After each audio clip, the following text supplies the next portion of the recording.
కేసీఆర్ కు MLC Addanki Dayakar phone చేశారు. CLP నుంచి కేసీఆర్ కు పలుమార్లు కాల్ చేసినా ఆయన లిఫ్ట్ చేయలేదు. మనం ఫోన్ చేసే ప్రయత్నం చేద్దాం. మరి అధికారికంగా ఉన్న మెంబర్ అయితే ఇది చెప్పకూడదు బయటికి, కాబట్టి మళ్ళీ ఒకసారి చేద్దాం.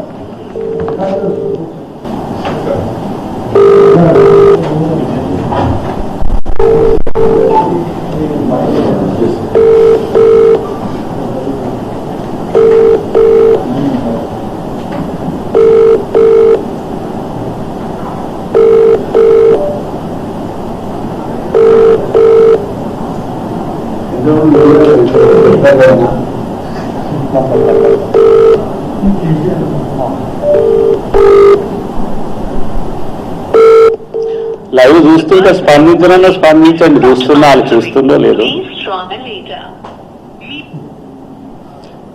కేసీఆర్ మళ్ళొక్కసారి చేద్దాం చివరికి, కానీ కేసీఆర్ ఒకవేళ చూస్తే మళ్ళీ కాల్ చేయండి. ఎందుకంటే మీతో మాట్లాడి మిమ్మల్ని రమ్మని ఆహ్వానించడానికే ముఖ్యమంత్రి గారు ఆహ్వానించింది మిమ్మల్ని. ఇక పిచ్చి కుక్కలని లేచి వస్తా ఉంది, వాళ్ళు ఎవరు పిలిచిందో నాకు అర్థం కావట్లే. రేవంత్ ఉన్నన్ని రోజులు కేసీఆర్ బయటకు రాలేరని అద్దంకి విమర్శించారు.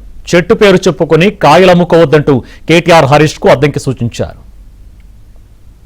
కేసీఆర్ గుర్తుపెట్టుకో, నువ్వు రావు, మాకు తెలుసు.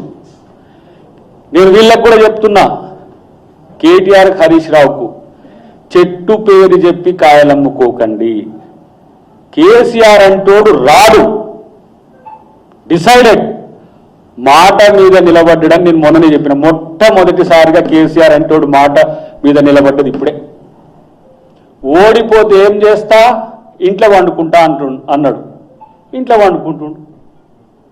ఇక ఆయన మనం ఏమంటాం, ఫోన్లు చేసినా రెస్పాండ్ కాడు. కేసీఆర్ రాజకీయాలకు ఎందుకు రాడంటే ఇక్కడ రేవంత్ రెడ్డి ఉన్నాడు కాబట్టి. రేవంత్ రెడ్డిని ఎదుర్కోలేక దద్దమ్మలాగా ఇంట్లో పండుకున్న కేసీఆర్ ప్రజలకు సమాధానం చెప్పును. ఏం రాజరికమా ఇదేమైనా? ఇంత ప్రగల్భాలు పలుకుతుండ్రు కదా నీ కొడుకు అల్లుడు. నీ బిడ్డ చెప్పిన ప్రశ్నలకు సమాధానం మేలే సచ్చు సన్నాసులు, వాళ్ళు వెధవలు. వాళ్ళని పట్టుకొని నువ్వు రాజకీయం చేస్తావు. కుక్కతోక పట్టుకొని గోదావరి నీదినట్టే లెక్క.